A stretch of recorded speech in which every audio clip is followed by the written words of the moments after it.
कागल तालुक्यातील सिन्नर गावात पुण्यश्लोक अहिल्यादेवी होळकर यांची जयंती भारतीय जनता पार्टीच्या वतीने मोठ्या उत्साहात साजरी करण्यात आली। जयंतीनिमित्त बिरदेव मंदिर परिसरात स्वच्छता अभियान राबवण्यात आले।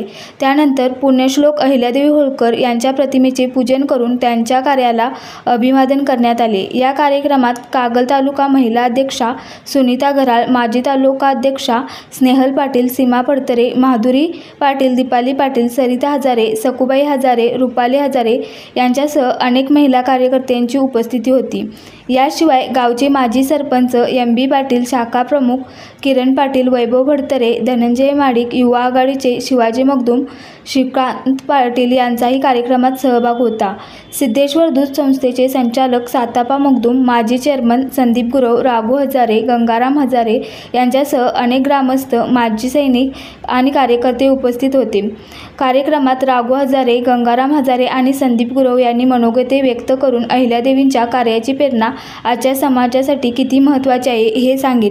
पुण्यश्लोक अहिल्यादेवी होळकर यांचे समाजासाठीचे योगदान महत्त्वाचे असून अशा जयंती कार्यक्रमातून त्यांच्या विचारांची प्रेरणा घेण्याची संधी मिळते।